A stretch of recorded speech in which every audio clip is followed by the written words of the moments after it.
That's all we can do. Sorry, guys. Welcome to Toronto. Welcome back to Toronto. I came here over 20 years ago. It's been a while. Doing stuff. Yeah, the film festival. I was here 2 years ago. Yeah, Very nice. good to be back. So as I was telling these people, my brother was into skateboarding, showed me a video, and also his first skateboard was a stereo skateboard. Oh wow, that's cool. Nice. And then I saw you in a couple of things. I was like, that's the guy from the skate video. And I am what I think is like the best kind of fan to be. I'm bragging about how good I am. I'm the type of fan, like right away, you're so talented and so fun that I loved watching you, that a switch clicked where I'm like, I just started rooting for you. And then every time things happened for you, I was like, yeah, that's my guy. Of course you got that. And it just got bigger and bigger, and now I get to meet you. So this is an absolute honor. Thanks for being here. Nice to meet you. Thank you. So let's start from the beginning. You're a skater kid. Yeah. So let's talk about how does that I grew start up for you? in Southern California in the 1970s and 80s. No, I actually got my first skateboard in 1977, and that was sort of like I caught the skate bug, and I pursued it from then on, and made it my mission to become a professional skateboarder. And so that was kind of the beginnings of everything, and the thing that ultimately got me out into the world and touring and stuff. So that was how I gained exposure to the world, was through skateboarding. All other creative sort of impulses grew out of skateboarding. Very cool. Thinking back to that time, when you started skateboarding. 75 years ago, yeah, go ahead. What comes to mind when that happens? Like, when you reminisce, are there certain times, certain days, certain events, certain people that you think about when I say, hey, you were a skateboarder way back when? Well, we were living in Orange County, California, which is south of LA, in Orange County, and my brother had run back home, and we were just kids, and said, I was just in the alley down the road or whatever, and I saw some kids skateboarding in an empty swimming pool. Mom, please, can we get skateboards? Please, please, please. And she bought us skateboards. Granted, they were like the store-bought plastic ones, the little banana boards. But still, it was literally like, that was the first time I can remember getting something and feeling like this is the coolest thing I've ever been given. I actually have my very own skateboard. It was a revelation, even though it was a little plastic toy department store skateboard. It was an absolute revelation, and I was hooked from then on. So I owe that to my brother. So I think about my brother a lot. And then of course, like meeting guys like Tony Hawk, and touring and going to Europe and stuff like that as a skater, like that dream got me to be able to skate in London and Paris and stuff like that. Wow, what a treat. Lots of amazing memories from that time. It's very cool. How did that transition? Because, you were a professional skateboarder, but you had to retire because you had to start acting. How did that transition happen? And was it willful, or was it just a time-based thing? Well, I watched a lot of movies around the, 1990, 91. I really started getting hooked on movies, and I was watching a lot of movies on VHS, as you did back then. I had quite the VHS collection, and I feel like watching this movie. You often watch the same movie over and over again. And so I was just watching a lot of movies and started kind of feeling like that might be something interesting to try. I've never really done it. I goofed around a lot in high school, and in the skate videos that we were making, we were always sort of goofing off, and I thought, well, maybe that qualifies me to be an actor. Little did I know it doesn't really, because I hadn't considered like having to memorize dialogue and working in front of people and cameras and a big crew, and it's extremely intimidating once I actually got there. But the dream was exciting anyway, and so I drew a lot of inspiration from movies. In particular, the Coen brothers. Nice. Wow. watching a lot of their movies and thinking, man, I love these weird worlds that these guys are creating. I'd like to try something like that. And so pursued it. Yeah, you get in, you hit on dialogue, and it's one of my favorite stories. But there's a story I heard that Kevin Smith used to make you monologue on set to make sure that all the other actors knew they should be word perfect. Well, because if I didn't have everything like locked down, he would lock me in the bathroom for 6 hours and not feed me. So I had to like make sure I was on my game at all times. No, I mean, yeah, it was kind of embarrassing. He would like make me do scenes and monologues in front of the other cast, and to show like, that's how you memorize dialogue. Kind of embarrassing. Thank you, Kevin. Yeah. So did that come from? Were you able to do that coming in because of your experiences with dialogue? Well, you want to, of course, try to be professional, but at the same time, you don't want to get fired. So you try to stay on top of your game as much as you can, and it's also like it's a personal sort of feeling of accomplishment when you can take something like what Kevin writes, which is long, verbose, and actually like once you finally memorize it, you're like, I did it. I actually fucking did it. It took 6 weeks. It's a feeling of accomplishment. A lot of the work that you do, it seems, well, you've got Kevin and his universe, and a couple of other things where it seems like it's like a family you've been brought into. I guess the question that I'm asking is, what is it about Jason Lee that makes people want them to be part of their family? Like, what do you think is essential to you, where they're like, yeah, we want him in all our stuff all the time? I don't know. I've heard from Kevin that he writes for certain people because he can, of course, hear the way they talk and stuff, and it fits his dialogue, and he writes sort of around that and for that. That always makes things a little bit easier when you know the person, and you can hear the way they speak in your head as you're writing the script. Yeah. All right. Trying to dance around all the others. I know. Sorry about that. We can talk about photography. We can talk about. Love your photography, your short films. I love your short films. Oh, thank you. Is anybody following Jason Lee Films, by the way? 3 people. The rest of you take your phones out 6 people. and go to Jason Lee Films. Watch The White 6 Door. That Oh, was wow. my mind with Giovanni Ribisi. Oh, wow, that's Love cool. it. Yeah. We can talk about that, right? I think so. Yeah. Yeah. So yeah.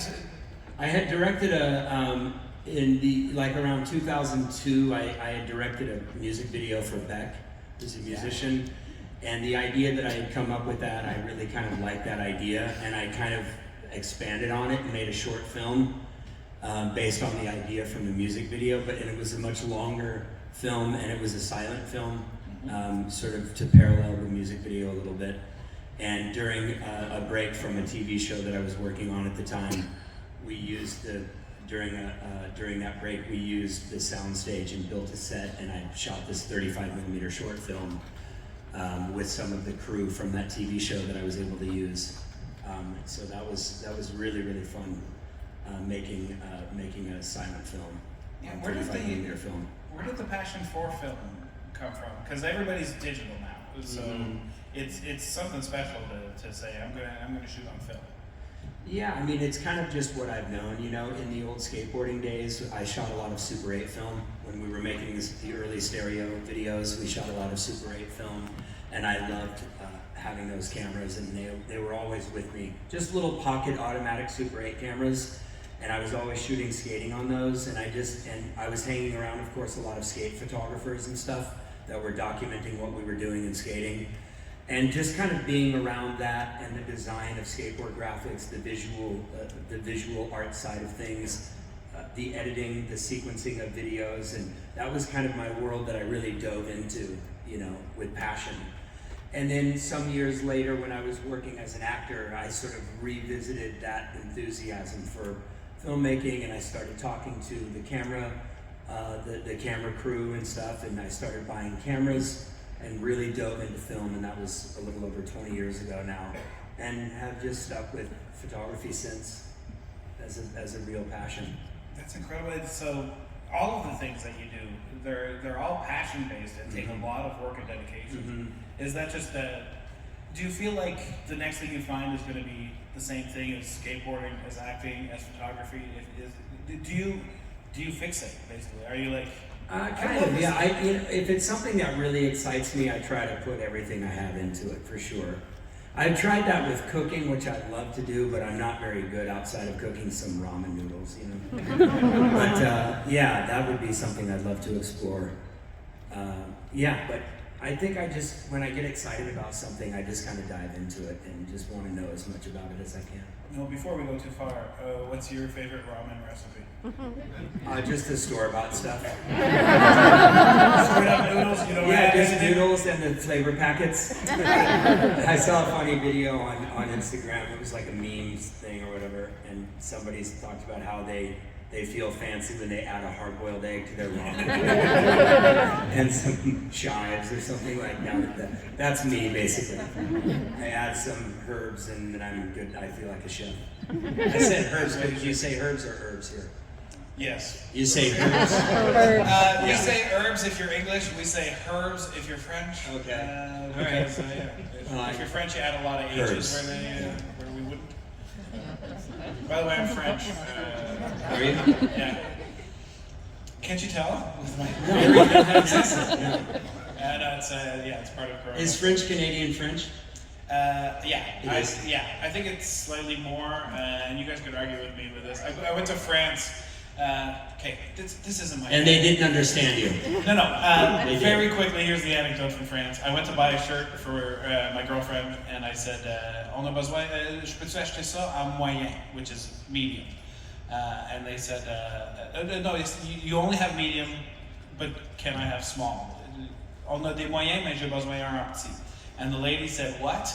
And I repeated 3 or 4 times, and she said, "What?" a few times, and then she got angry, and then she said, "Monsieur, small, medium, ou large?" So yeah, I think Quebec speaks more French. But yeah, how about you? I do not speak French, no, and nor am I French Canadian. Your experiences traveling the globe, what are your fun anecdotes? Like if I say, because you said you went to Paris, again, if I say, what happened in Paris, what's that thing that happened in Paris where you're like, yeah, I remember Paris? Well, when we first went there, I think it was like 1990, the pond underneath the Eiffel Tower had been drained. So we were able to skate that, and we got some footage from that trip that we used in a video that came out in 1991 called Video Days. And we used some of that footage. That was really memorable. But just like a kid from Orange County, like growing up, going to school and being fixated on becoming a pro skater, and then suddenly I'm touring with Mark Gonzalez and Spike Jones, who shot our first video. He shot Video Days. And just like having those memories, and my kids skate, and it's cool to have them watch the old footage and realize how fucking old I am. Hopefully also with some pride they watch the videos, but it's cool to share that with them. It's really one of my biggest things, one of my biggest joys from you lately is just how often you show up on the 700 Club. The 9 Club? The skate podcast that I watch. Yeah, twice I've done it. Yeah. And every time you pop up, I'm like, I'm gonna watch this. Nice. So it's fun to talk. I love talking about skateboarding. I get super nerdy and super excited like a little kid. Well, it's just it, because I think the first time you went on there, the semi-retired Jason Lee, and then the next time I was like, he's not retired anymore, he's pro again, and it was just like, what's it like being? I mean, you probably never left, but what's it like being like one of those tentpoles of the skate community right now? Well, it's great. It's great to tell stories and reminisce and stuff, but it also kind of makes you feel super old, because there's probably a whole new wave of skaters that don't even know who I am, probably, and so there's that gap, but the cool thing about skating is that it really is like a family, and it doesn't really matter your age. Everybody gets along in such a cool way, especially today, more than ever. There's so much diversity in skating, and you have talent across the, you have incredible, like 14-year-old girls skaters that are just unbelievably talented. 9-year-old kids that are doing 720s on big vert ramps and 900s, and it's out of control now how technical and how much it's progressed. There's that 13-year-old kid who just dropped 1080 on the yeah, it's insane. It's really insane. That was such a beautiful moment, just because he landed that 1080, popped up, and Tony's on the coping. He's right there, and the kid just starts crying in Tony's arms. Yeah, I saw that footage. It's amazing. Yeah. I'm glad I was around when I was, though, because now much more is expected of you. We had it a little bit easier back then. We didn't have to do gnarly stuff as much, anyway. I think it's pro skaters' fault. Because like when my brother was learning his stuff, it was just like he was a street guy, so he was doing all that flatland stuff. And you expect that you can do that in real life, but you can't. Yeah. And you play Tony Hawk. I'm just gonna grind for 7 minutes and then do a pop flip it off the end, and then I'll do a late kick flip. That doesn't happen in real life, especially when you're older like me. Just a good cruise in a parking lot, and then some aspirin and some cream. So when you were touring when you were younger, who was your favorite hang, and now who's your favorite hang? Well, Chris Bastris, with whom I started Stereo in 1992, he's always really fun. We've known each other since the 80s. He's amazing to hang out with and tour with. Mark Gonzalez, of course, which is my hero in skateboarding. Getting to skate with him was just an absolute honor, kind of like on the level of like working with a Stan Lee or somebody like that, you know what I mean? It was just incredible to get to hang out with Mark and skate with him and sort of be influenced by that force, that creative, innovative force of energy that he had was really inspiring for all of skateboarding. So to have been around at that time was really special. And we stay in touch still and text each other and stuff, which is really cool. So I would say, yeah, Chris and Mark were big influences on me. And today, if you were like, I want to spend the weekend just skating and talking about skating, it would be with Chris, and it would be, Mark Gonzalez lives in New York, but every once in a while we get together and skate, which is cool. And then skating with my kids is fun. My little girls skate too. They squat down on the board and they push with their hands, and then they stand up and they can roll, which is pretty cool. So all my kids have skateboards, and it's fun to cruise around with them. Yeah, my daughter's, my youngest is really into it. It's a great thing to do for kids. She just dropped her first quarter pipe. Nice. Yeah, it took a while. She was freaked out about it, but now she's like, this is easy. I'm like, yeah, I guess so. I can't do it. Yeah. So yeah, we were talking about skating as a family, but like I said, most of the projects that you do for acting, it always seems like it's always like this group of people, and from my experiences with acting, it's always like the audition period is always just trying to figure out who can you spend 6 months with. Yep. And so it seems like you've been brought into a lot of these places where everybody's just like, yeah, I'd love to spend 6 months with these people. So same question. Yeah. Who are you calling to hang if you're hanging out with actors? Probably Ethan. Ethan Sibley. On that show we did, he was unbelievable. Man, he was unbelievable. Funny, sweet guy, really, really cool. And again, his performance on that TV show that we did was unbelievable. His transformation currently. Yeah, he's a badass. Is insane. He can lift some weights. Yeah. Does everybody know what I'm talking about? Woo! Yeah. For the people who didn't have Jason, talk about Ethan's last 10 years. Just really educating himself on the human body and diet and calories and all this crazy stuff, and getting fit and working out at the gym and getting ripped and just being super rad and healthy. Yeah. It's insane. Google him. The guy who was like, it's not a schooner. A schooner is a boat. Yeah. If you look at him now, it's like if Arnold Schwarzenegger competed in the world's strongest man competition instead of bodybuilding. It is so big, and it's amazing. It's the coolest thing. As soon as I saw a picture, and then I started that podcast talking about it. I'm obsessed with that now. Yeah. That's so Yeah, cool. yeah, he has the podcast. It's good. Also, it's heartening for me that you guys are still friends. It seems like somebody you would want to stay friends with.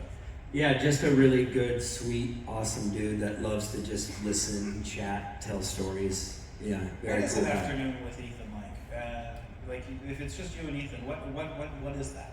Well, mostly it's texting. Like, how are you? Good to see you. Are you going to go to Toronto Fan Expo? No, I didn't hear about that one. Oh, sorry, man. What are you going to do next? Oh, I'm going to be, okay, I'll see you there. Love you, man. Love you too. And then see him at the thing and give a big hug and hang out and eat food. Whatever. Yeah, just, like when you know somebody for so long, it's like you pick back up after not seeing them for a while. Yeah, it's the same, That's how it is with Kevin and Jay and those guys, with all that history there. Who else from that universe? So there's Ethan. I mean, you've got some big names in there. I saw Jeremy London, T.S. Eliot. Yes. Yeah. Last year, I think, or earlier this year, for the first time in probably over 20 years. Wow. I think that was cool. Yeah. So is that one of the reasons you decided to do conventions? Because it seems like in a lot of cases you like, oh, I'm going there and there's like 20 other people that I know that I wouldn't get to see because this isn't the type of, you know what I mean? Yeah, I only started doing these events last year. Oh, so Yeah. they're brand new. For sure, but it's been great because you get to meet a bunch of cool people like y'all and chat and hear stories, and it's the coolest thing, hearing stories from people, and sometimes it can be quite touching, like that show I was referencing. Hearing a lot of people talk about that and as having been a great source of inspiration for them and stuff like that, that's always very cool. It's been kind of eye-opening, you realize that there has been an impact that you've created in some way with some people, with the work that you've done, and that's always incredibly humbling, and it's just really nice to connect with people that are on the other end of it, the fans and the audience, and that's always really cool to hear stories and to just meet and chat with people. A lot of people with their own lists, I'm assuming. I've heard of that. Yeah, I've heard of that. Yeah. Your first convention. What marked you about that? Because obviously you do your first one, and that's really where you're deciding. I was confused. I thought I was at a Star Wars convention. I saw so many Star Wars things. I was like, is this a Star? Because I didn't realize how huge Star Wars is. I wasn't in that movie, so that's why I'm using it.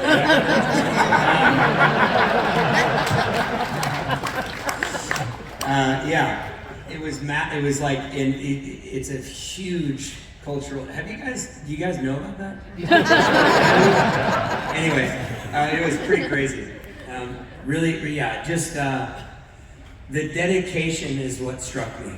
Fan dedication is amazing. When it comes to movies, pop culture, it's really, really cool. One of the coolest things that I like, and there's a couple in here, is it blows my mind. For Halloween once, I went as the Grim Reaper, and I had the sickle, and it was like the worst thing. I hated carrying it around. It was just like, this is dumb. I don't like this. And then you come here, and there are people full on costumes, like huge props, and I'm like, you are so much better than I will ever be. I could never do that. My hat goes off to those people for sure. Because also just the heat and the discomfort, the sweating behind the stormtrooper mask, and you're like, I dig it, man. Keep going. This is awesome. I spend the whole time going, I'm so glad you can do this, so I can partake in seeing this. Yeah, the dedication. They should do awards. Do they not do awards? Yeah, they do a red carpet. There's awards. I think it's happening a little bit later today. Oh, nice. It's very, very cool. That's cool. People coming up to your table, talking to you. Yep. What are your favorite? What are your favorite interactions that have happened so Like I said, the personal stories that can really be super touching. I've heard stories about that show and other things inspiring people to sort of get sober. I heard that story at one convention that somebody had started watching that show and was having a difficult time and said because of that the inspiration that I drew from that particular project, I was able to get sober, and I've been sober now for 18 years. Hearing stories like that is really cool. Really cool. And then also everybody always wears cool, funky t-shirts, so I always like to check out people's t-shirts, and sometimes they bring in strange, cool artwork, cool renditions of different movie posters that I've never seen. That's always a treat. I saw somebody today with a tattoo of me as one of the characters that I played. I thought that was really cool. Yeah, it's just a cool, odd world, and I kind of like being a part of it and just meeting rad people. Yeah, no, I was very fortunate to get this job, and it's the coolest thing, because when you're a nerd and a fan, it's like, I was talking about this yesterday, you like so many things, Yeah. but you like them all with a passion. So it's like, Yeah. some of us like just a couple of things, but for the most part, people love stuff. Yeah, So people it's- do love stuff. Yeah. Right. I fan out too. When I saw the Cobra Kai Karate Kid guy, Yes! I was like, man, you know, yeah, that was really cool. I got super excited to see the Mach Man, Ralph Macchio. We've got each other's numbers now. So, that was really cool. I saw RoboCop. That was pretty cool. That was cool. And it's cool to see a lot of these people that I didn't know did conventions. And you're just sitting back in the green room eating your salad. And then the Wondering Cobra if Kai you can guys talk. over there. Yeah. So that's been pretty cool. That's very cool. I think the last thing I want to ask you is, now that you're on here, and again, when I saw that you were going to be at Fan Expo, I was just like, finally, this is amazing. There is a lot of fandoms. There's a lot of people that like anime, people like the other projects that are going on. When you came here, what was the thing where you're like, that's a thing I love and I want more of that? What's your fandom basically? When you're not skating, when you're not in photography, when you're not acting, what's the thing? What's your Star Wars?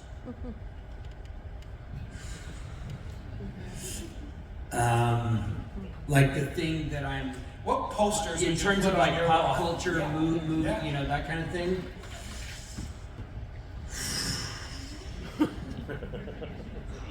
It can be none of the above if you want. We can do this. I mean, fuck, man. Yeah.